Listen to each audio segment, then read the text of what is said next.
ABN Maharashtra में आपका खैर मकदम। मैं हूं मुनीर आरिफ खान।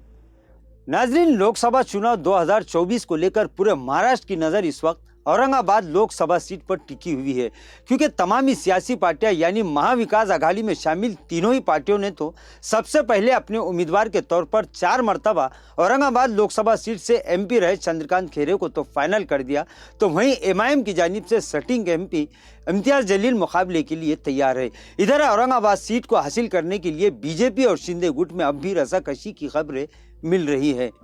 हालांकि शिंदे गुट और बीजेपी के आला कमान यानी आला नेता बार बार ये दावा कर रहे हैं कि इनके दरमियान औरंगाबाद या किसी भी सीट को लेकर कोई इख्तिलाफ नहीं है, लेकिन बड़े नेताओं के ये दावे सिर्फ जबानी दावे साबित हो रहे हैं, क्योंकि दूसरी तरफ आवाम का ये सवाल है कि जब कोई इख्तिलाफ ही नहीं है तो फिर खासकर औरंगाबाद सीट को लेकर अब तक महायुति अपने उम्मीदवार का नाम फाइनल क्यों नहीं कर पाई।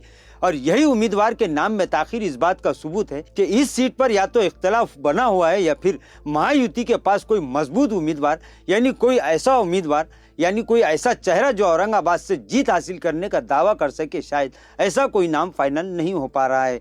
बहरहाल औरंगाबाद लोकसभा सीट से मायूती के उम्मीदवार का नाम फाइनल करने के लिए गुज़िश्ता दिन पैटर्न में औरंगाबाद जिला के राब्ता वजीर संदीपान भुमरे के घर पर एक अहम हंगामी मीटिंग मुनाकिद हुई। इस मीटिंग में राब्ता वजीर संदीपान भुमरे, मरकजी वजीर डॉक्टर भागवत कराल, अतुल सावे, शिवसेना शिंदे गुट के जिला सदर राजेंद्र जंजाल, साबिक एमपी प्रदीप जायसवाल, एनसीपी अजीत पवार की जानिब से एमएलसी सतीश चौहान, अभिजीत देशमुख और दीगर कायदीन मौजूद थे, जहां पर भी उम्मीदवार के नाम पर कोई आखिरी फैसला नहीं हो सका। बहरहाल महायुति की जानिब से इतना जरूर कहा गया कि गुड़ी पाड़वा के दिन औरंगाबाद लोकसभा सीट के उम्मीदवार के नाम का ऐलान हो सकता है और पार्टी वर्करों को, तीनों ही पार्टियों के वर्करों को काम पर लग जाने का आदेश भी दे दिया गया। नाज़रीन, औरंगाबाद में इस इलेक्शन में अगर देखा जाए तो मामला गुज़िश्ता इलेक्शन से बिल्कुल मुख्तलिफ है। गुज़िश्ता इलेक्शन में एमएलए इम्तियाज जलील ने इस लोकसभा सीट से इलेक्शन लड़ा था और इनके हरीफ चंद्रकांत खैरे को उन्होंने महज 4,500 वोटों से शिकस्त दी थी। नाज़रीन, इस वक्त मुस्लिम वोटों के साथ साथ दलित वोटों की एक बड़ी तादाद मजलिस के खाते में गई थी और हर्षवर्धन जाधव जो आज़ाद उम्मीदवार थे, इनके 2,80,82,000 वोटों को हासिल करने के बावजूद मजलिस को 4,500 वोटों से कामयाबी हासिल हुई थी। इस वक्त हर्षवर्धन जाधव अगर इलेक्शन लड़े भी तो इतने वोट दोबारा हासिल करना इनके लिए कोई आसान काम नहीं है। दूसरी तरफ कांग्रेस के वोट बैंक से इस वक्त 90,000 वोट सुभाष झामर ने हासिल किए थे।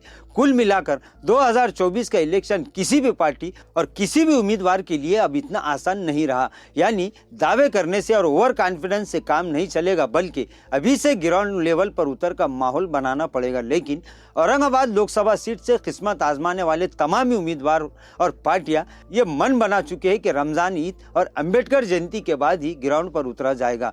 इसकी क्या वजह है, आवाम ये बात अच्छी तरह से जान सकती है। इधर महायुति और इसमें भी खासकर शिंदे गुट के कई नेता सिर्फ बड़े बड़े दावे करने में मसरूफ है। गुज़िश्ता कई मरतबा शिंदे सेना के तर्जुमान संजय शिरसाट बार बार ये दावा कर रहे हैं कि औरंगाबाद से शिंदे गुट यानी शिवसेना का उम्मीदवार ही मुंतखब होगा। उन्होंने यहाँ तक दावा किया कि महायुति के उम्मीदवार का मुकाबला मजलिस से है, चंद्रकांत खैरे से नहीं। जबकि मामला इसके बरक्स अगर देखा जाए तो संजय शिरसाट सिर्फ बड़े बड़े दावे करके अपनी पार्टी का दबदबा जमाने की कोशिश कर रहे हैं।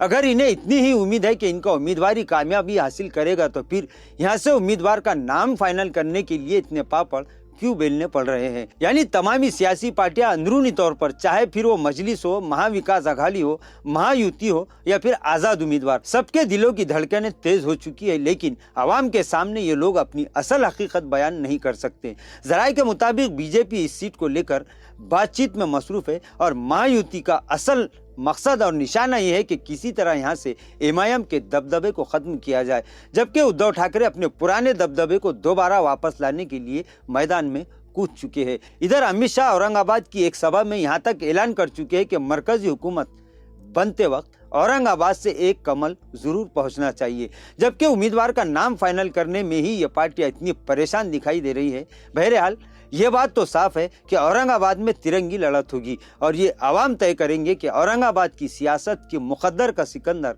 कौन बनेगा। यानी आगे आगे देखिए कि होता है क्या। नाजरीन, आज के लिए बस इतना ही। कल फिर मुलाकात होगी कुछ नई खबरों के साथ। तब तक के लिए मैं मुनीर आरिफ खान आपसे इजाज़त चाहता हूँ। अल्लाह हाफिज़।